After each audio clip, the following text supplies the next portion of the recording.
Hey, Truby, How you doing? mate, how are you? Good. You up in Boulder, in Colorado?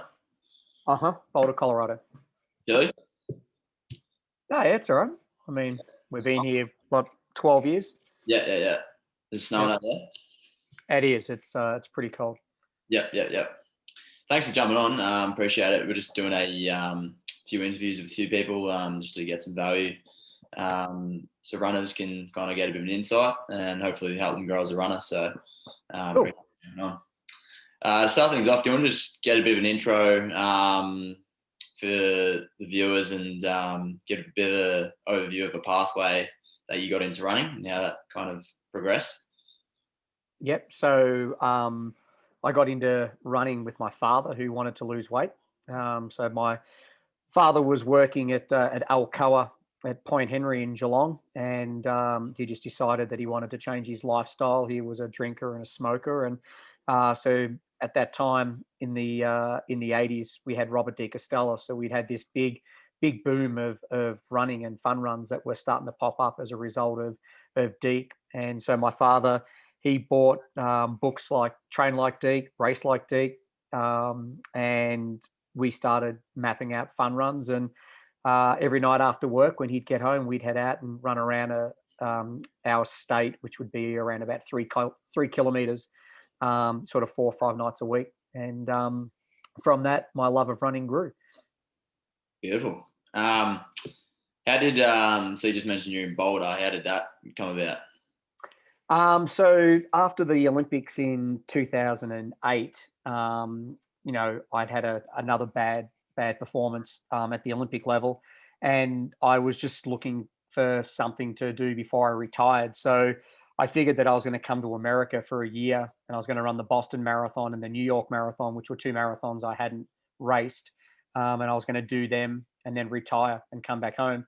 And I did Boston Marathon in April of 2009, and just somehow got rekindled with my love of running. And Boston's such an iconic race. It's been going for over 100 years, and it starts off in a small town in Hopkinton and finishes on Boylston Street in Boston. And just realizing the millions of runners that have run before me, and also the legends that have run before me, I decided that I'd try and make a fourth Olympics. And obviously, a fourth Olympics wasn't meant to be, but I've been still here in the US as a result of that first race in 2009. And then I eventually ran the New York Marathon in 2014, and then I retired after that. Yeah, you just picked Colorado just because it was a nice state, or because I've lived in Colorado. It's beautiful over there. So Boulder is a running mecca, and there's Yeah. so much tradition. And I had come out here in 2002 and 2003 to do some training camps. And Robert De Castella lived here for 10 years, and he was a big advocate for Boulder.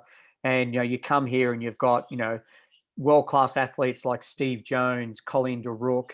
And then we're seeing now new groups that are coming to Boulder. We've just seen the new On group that has come here with Dathan Ritzenheim as the head coach. So I came here because of the tradition, and I mean it's a beautiful place. It just sits beautifully at the front of the Flatirons, and we've obviously entrenched ourselves in the community and been here for 12 years now. So but it was all because of Deke. Yeah, beautiful. What was the highlight of your career? Um, it's probably a hard one to narrow it down into one performance, but breaking Ron Clark's Australian record over 5,000 meters in 1999 was definitely a highlight. A record that had stood for 33 years, that no one had broken. And then I was doing it as part of my prep leading into the London Marathon later that year, and I didn't really understand the magnitude of that performance until many years later, because I just had my head in the sand and was just focused on every race. But it's when you retire that you look back on your career, and that was certainly a missed opportunity of celebrating the performance a little bit more than what I did. No doubt, running 209 twice obviously is up there as well. Running my three Olympics. I mean, even though I didn't achieve what I'd set out to achieve in those 3 Olympic Games. I don't think you can downplay the opportunity to represent your country at the highest level either. Yeah, absolutely. Um, Congratulations, first of all. Obviously, great efforts with the 5K. If someone was starting, or if you were to start from scratch again, what advice would you give to someone training for a 5K to improve their 5K and hopefully get it up there, whether it's sub 20 minutes or whatever? So I think the number one thing is patience. As human beings, we want to go from zero to hero overnight, and we're not really prepared to put in the long work and the sacrifices. And for anyone to improve, it's going to take 2 or 3 years. And so you've got to enjoy what you do. You have to be patient with what you do, and you've got to be consistent in your training. You can't be banging out like a really hard, heavy week one week, and then you're injured and got to spend 2 or 3 weeks recovering, and then you just jump straight back off the deep end again. So, you just got to be really smart with how you put your training together and make sure that you enjoy it, and just realize that it's going to be a process and to be really patient with it. Yeah, with the training, what typically would that look like with just a training block throughout the week? So typically for me, and it didn't change for 20 plus years that I competed as an athlete, and even with the athletes that I coach, it was a long run on a Sunday, and that would be 2 hours. If I was in marathon training, it was 2.5 hours. I do, 10 miles, so 16K on a Monday. Tuesday would be a quality workout, which would be predominantly Moneghetti fartlek. Then Wednesday, I'd run an hour 30 to an hour 45. Thursday, we'd be on the track doing De Castella quarters. And then Friday would be 16K again. And then Saturday, we'd go out and do a hill course at the back of Mount Clear, which was known as Tony Benson's hill course. And then just do it all again on Sunday. And then in the evenings, we would do a second run. So, and that run would be anywhere between 8 to 10 kilometers. So it was just twice a day, every day. And then when I was doing marathon training, there would obviously be longer runs, and your sessions, you'd be a lot more tired because of the fact you'd be going from, 140 to 160 kilometers a week to 200, 220 kilometers a week. So that would require a little bit more rest and a lot more nutrition. But the basis of that training was the same. And ironically, I've been going through my training diaries of late, and the consistency was there all the way from when I came back from the United States in 1994.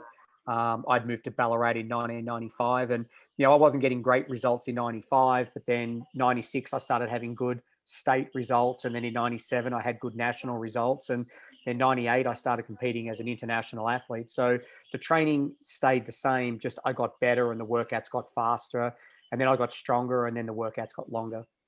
Beautiful. You mentioned the Montefiore. Um, how did you guys meet, and how did that relationship progress? And yeah, what was the impact that your relationship with Mona? So I met Mona. I ran with a club called the Ballarat Harriers for a number of years. So I started running with them when I was about 16 years of age. So I'd get driven up and I would run a lot of the Ballarat races. So I had met Mona because he ran for Ballarat YCW, and he was a legend. Yeah, yeah. Everyone started to know about Mona from about 87 to 1990. And so I went to America in 93 and 94. I had a scholarship at a junior college. And then at the end of 94, I came home and I really wanted to be a runner. And I knew that in Geelong, I really wouldn't have someone that could keep me accountable. So having a lot of friends in Ballarat, because I ran with a club there, I went to Ballarat and knocked on Mona's door and said that I wanted to train with him. And he was a little hesitant. And he was just like, look, I train twice a day, every day. I'm at 8 o'clock in the morning and at 5 o'clock at night. And I have a 3 strikes and you're out policy. So if you want to tag along, tag along. And so I basically moved to Ballarat straight away. And I trained with him every day up until 2000. After the Olympics, I moved back to Geelong. But it was critical in that time. I think of all of 95, 96, 97, 98, 99, and then leading into the Olympics, we trained together twice a day, every day, and we raced against each other. And he certainly brought the best out of me, and I learnt from him on what it took to be an elite athlete. And we had a great friendship. So even though we trained hard and when we raced even harder, we would always, have coffee. I'd be at his place every Friday night because they'd have their traditional fish and chips, and became great friends with the family and their son Matthew. I'm his godfather. As I got told, it's only a title. There really wasn't a role that I was meant to play. Um, I traveled with them all over the country. I also traveled with them all over the world, and a lot of everything that I learned was purely through my relationship with Steve. Beautiful. Yeah, I had a call with him the other day, and one of the things that he really appreciates is the friendships and the connections that you meet along the way, like in the sport of running. Yep. And he mentioned your name. That's really really cool. Yeah. Well, he Um, was even one of my groomsmen, but unfortunately, Mono had too much to drink and didn't make it to the dinner. So he was uh, he was there to start the day off for us, and then by the end of the night, he was only there with us in spirit. yeah. Oh, that's brilliant. That's gold. Do you want to touch on your management stuff that you do now, and about just tell the viewers about it? And Yeah. So after my career, I I sort of fell into coaching, and so I had a couple of athletes that asked me to coach them while I was still competing, and I wasn't really that keen to do it, but eventually one guy wore me down, and so I started coaching, and then that just evolved into being an unbelievable career choice. I coached Laura Thweet, who's a 225 marathon runner, and then I coached Sean Quigley, who was a 2750 10K guy and 213 marathoner. Coached a guy called John Gray, who unfortunately passed away in 2018. And, I've got a young girl called Carrie Verdon, and I got Jake Riley, who qualified for the Tokyo Olympics, where he finished second at the US trials in February of last year. And hopefully it'll go ahead this year. And all I've really done is just applied, what I learned as an athlete, but then just tweaked a few things as a coach. And so that's been great. And then the athlete management side of things just evolved by having a couple of athletes that they know that I know the game and I've been involved in the game for a long time. And I did a lot of self management myself. And so they trust me and they know I'll fight for what their worth is. Nothing less.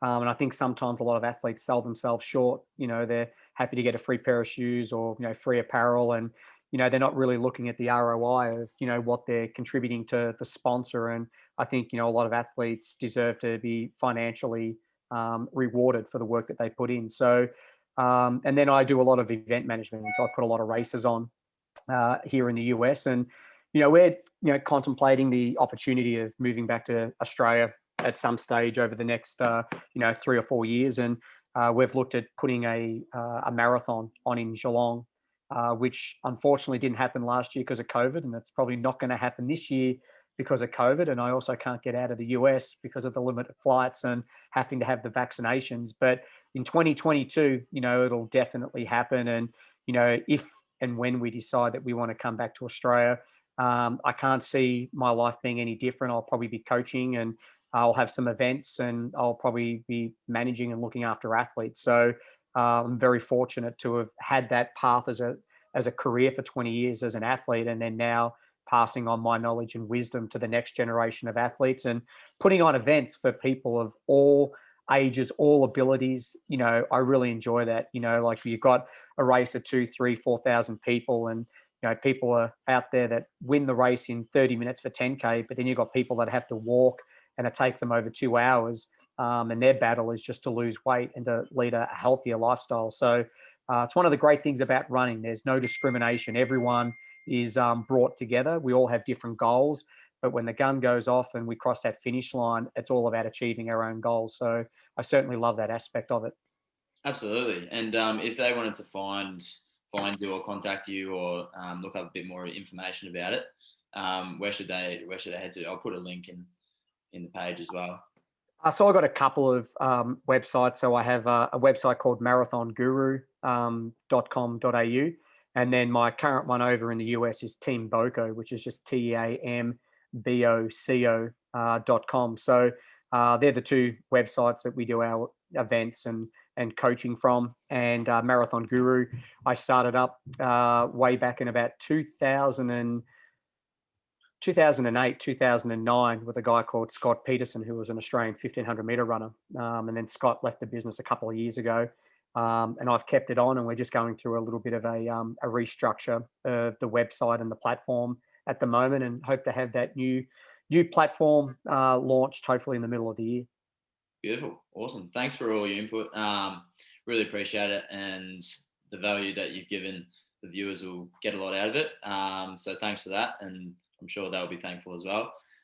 Just to wrap things up, is there any final tips or you pretty much covered it over? Can't even speak. Yeah, I mean, running is not a complicated sport. You know, you Yep. put one foot in front of the other and you run as hard as you can for as long as you can. And if you're in a race, whoever crosses the finish line first wins. But unfortunately, we live in a society now where we're oversaturated with information on internet and social media platforms. And, you know, I think we all of a sudden start to overcomplicate it. You know, we analyze it, we overanalyze it, we psychoanalyze it.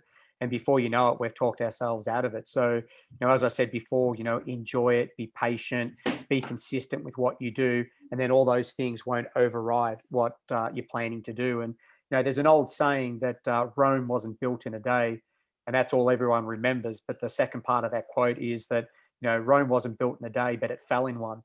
So you know, always be mindful of the fact that if you take your foot off the gas, that everything can fall apart. Everything that you've worked hard for can come undone. So keep building it brick by brick and stay the course, and eventually you'll end up building your fortress. Legend. Thanks for your time, Trooper. Really appreciate it, mate. My pleasure, and best of luck to everyone. Thank you. Talk soon. See you, mate.